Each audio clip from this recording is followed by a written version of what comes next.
Hi there, everybody. I am JPOOL from JPOOL's Gnerd Corner, and I would like to welcome you to our first, don't be alarmed because there was another show before this, but our first unnamed comic book show, or yet to be named.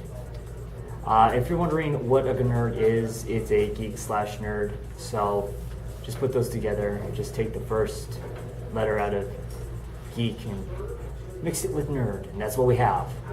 I'm here with my co-host, Sandra Lee.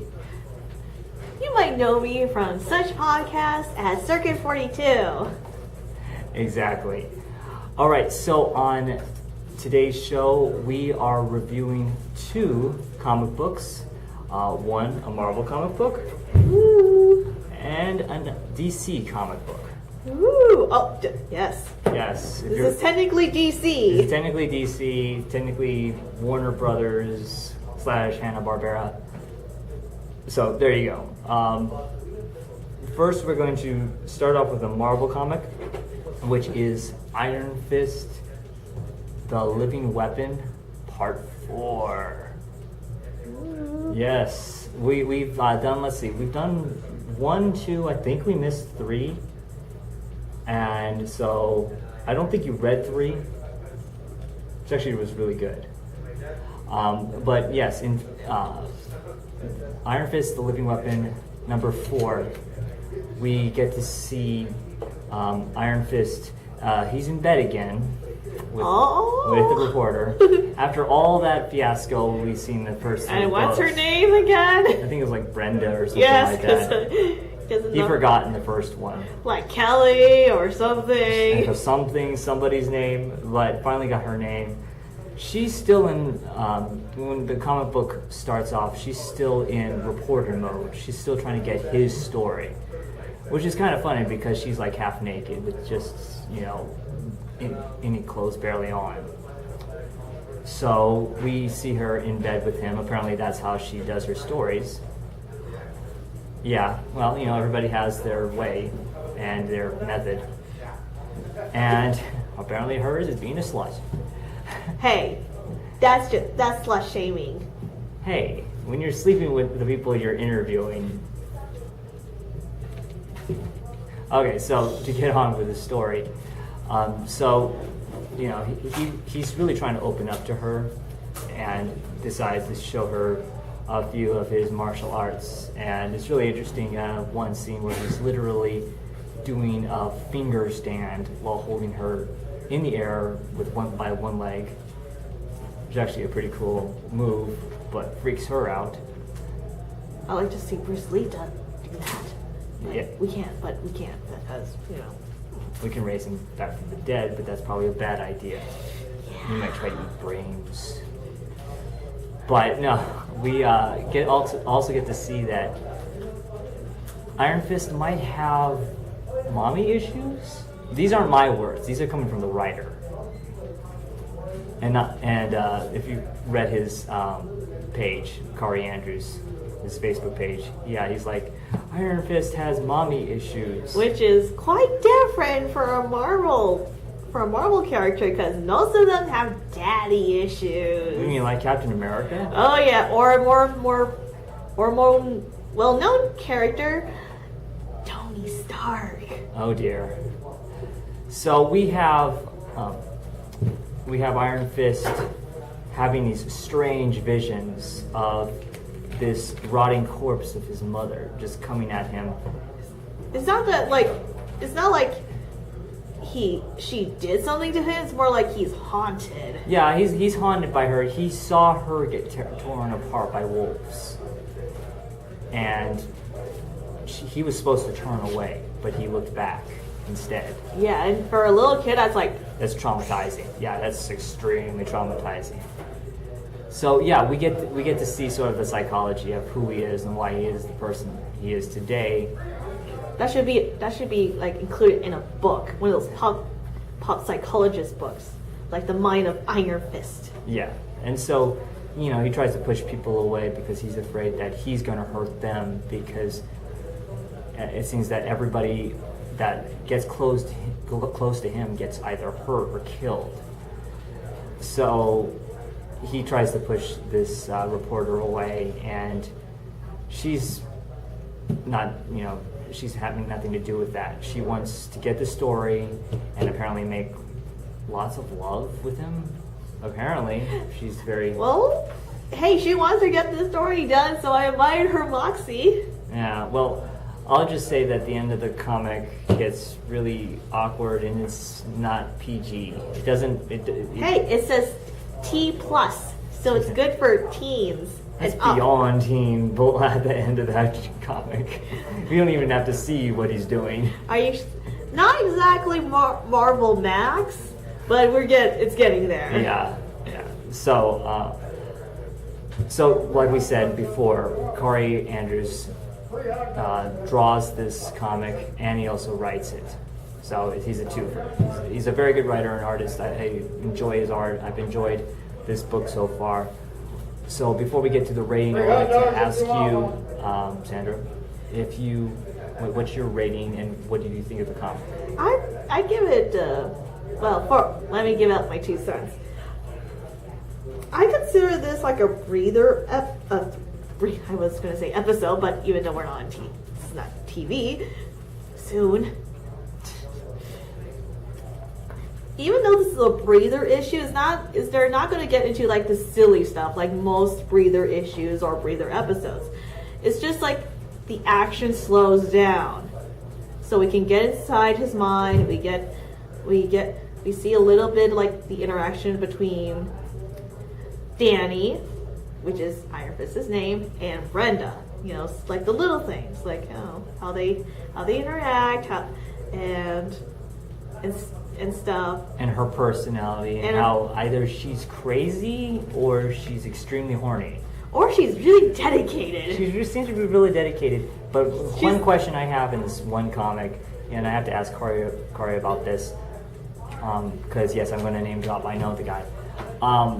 Where was she keeping that taser? I don't see a purse nearby. Because there's a scene where Danny and Brenda, they were talking, and they have little clothing on. I mean, for Brenda, she only has a men's shirt, I believe. It's just technically open in between. Yeah. Yes. And I don't think she has more underwear. So they got a little bit closer, and then zzz, yeah, out came the taser. The taser, yeah. Well, she wasn't scared of him, or she didn't feel threatened. She just was trying to take advantage of the situation. And I think of her as a sexually active Lois Lane. She's getting into trouble just by using her hoo-ha. Yeah, hoo-ha. Wow, you said hoo-ha. All right, so what would you give it as a rating? I give it 4 out of 5. I kind of like it. I want to see how this is going. Yes. For me, like I said, I really like the art. The story is really interesting. Like I've said in the on a past show, quote unquote, on your past life, on my past lives, about the first 3 Iron Fists. It's really interesting understanding the psychology of Danny and of his family and why he is who he is and how he became Iron Fist in the first place. And to also see him in this interesting, almost forced relationship that he's had with this reporter through these last 4 comics. So... wait. How long does what's the duration of these 4 comics? I mean, it feels like it's just for one night. I know, but this night seems to be stretching on and on. In the first comic, they are attacked, and then this little girl comes out of nowhere in the second comic book. And in the third one, they take... Okay, so just to recap for anybody who hasn't seen the last one, they take the little girl to the hospital and they try to protect her. And there's these 2 factions that are apparently after her, and one is a bunch of these nurses that look alike, and they start attacking. Nurse Joy? No, but they all look alike, and they're all wearing like these really kinky nurse outfits and heels. A kinky Nurse Joy? It is the weirdest scene I've seen in a long time. Yeah, so that was an interesting third issue. I never actually got to review that one, but yeah. So apparently, the fourth one starts off. He's in bed, and it almost looks like the first night when he spent the night with Brenda. So apparently, they have gotten a little closer. But like I said, I love the art, love the storyline. It's very engaging.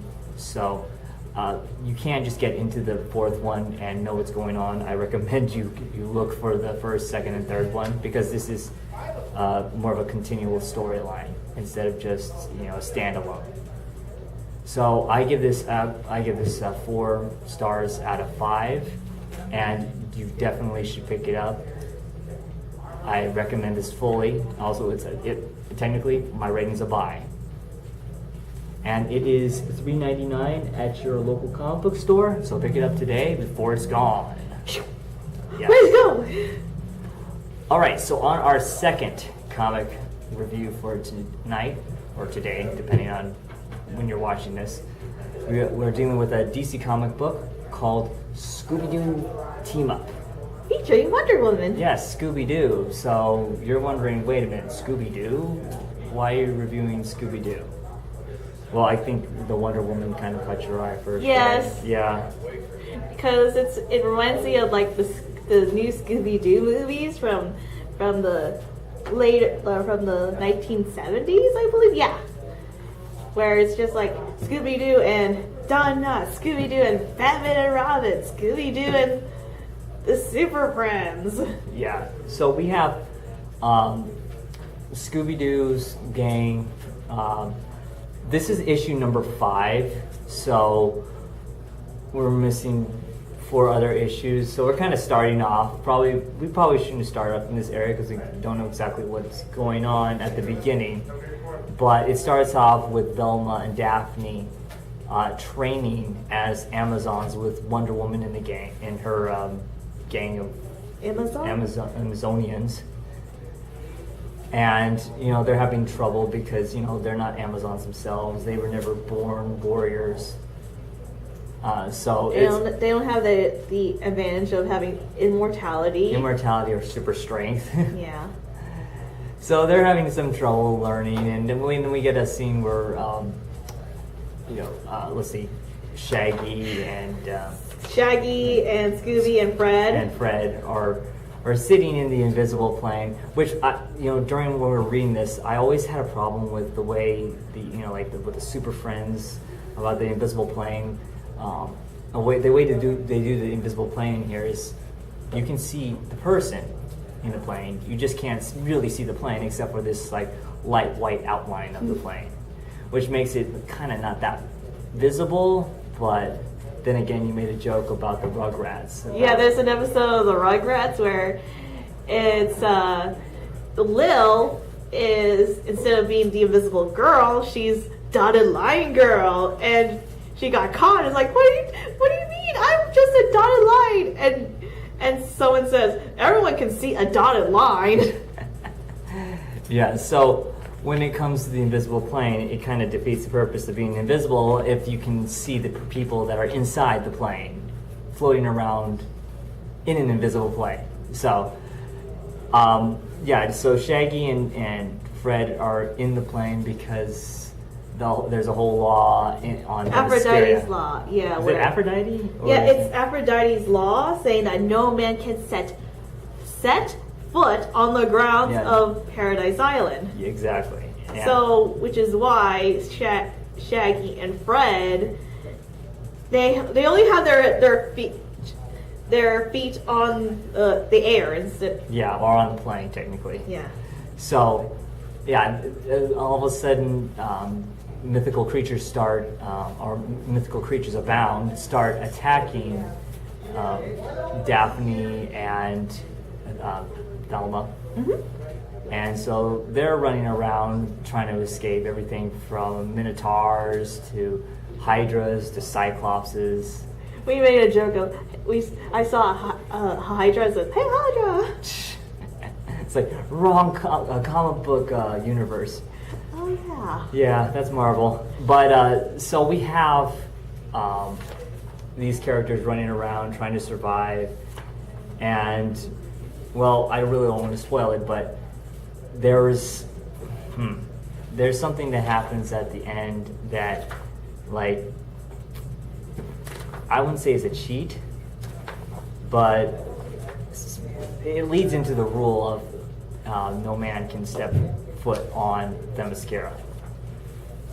Yes. And there's this villain in there. He almost is like a comedy relief type of villain. He doesn't seem serious at all. Like, seriously, just kill him.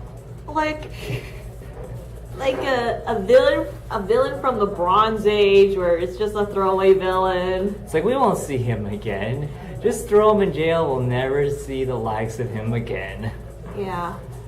But no, it kind of leads into that rule and of the whole not stepping on the island. And so, oh, by the way, only human males. Only mortal human males. Human mortals cannot set foot on this island. That means that Scooby-Doo is allowed to set foot. Yeah, so Scooby, a male dog who can talk, but he has a really bad speech impediment, can.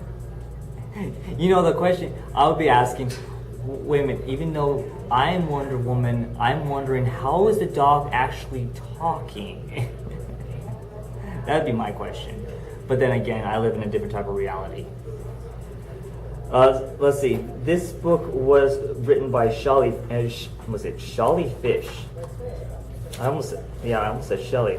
That's an interesting name, Shelly Fish. Mm-hmm. And art and cover by Dario Brizella? And colorist by Franco Risco? Something to that effect. Mm-hmm. We're probably butchering the names very, very badly. We apologize about that. But yeah, I've never heard of the name Shelly before. That's an interesting first name. Anyway, so by the way, you can tell that this is made for kids. This is definitely made for kids. That because Wonder Woman's neckline is really high, and two, you cannot see any cleavage of any of the women in this comic book. There's no middle line. They completely go, we're Jim Sterankoing it out. It's like Jim Steranko's like, they took out the cleavage of my girls. It was just a line. So yeah, it's kind of it's definitely not, you know, for your average comic book reader. If you're into some cutesy type of comic series. I just picked it out because it has Scooby-Doo and Wonder Woman. That's like, what kind of adventures they'll get into. Definitely. So if you definitely have kids, like little girls, this would be something to pick up for them. But I wouldn't recommend this to regular DC collector to put in their collection. I personally wouldn't have picked this up or paid for it. But I'm going to be fair about this. It's a cute storyline, so I would probably give it 3 stars out of 5. Yeah, when you said just I kind of like the fact that it's just like girls, like, solving a mystery. It's 3.5 out of 5. I mean, I wouldn't kick it out of bed for crackers, but I'm not gonna pay for it. That's an interesting analogy. All right, well, please go to our YouTube site, Gnerd's Corner. I'll have the link posted. Also have the link posted on my website, JPOOL's Gnerd Corner. How do you spell that? G-E-N-E-R-D C-O-R-N-E-R. Ah, got it. And we would like to thank Jesse James Comics for letting us broadcast our little vlog here. And stay tuned for more comic reviews at JPOOL's Gnerd Corner. And we will have a name for our comic book review show pretty soon. I promise. Also, I'm on Twitter as well, so you can follow us there. Also, check my 2 cents at circuit42.com if you're a fan of me. Exactly, Sandra Lee. All right, well, thank you for watching. All right, let's see. get that recorded.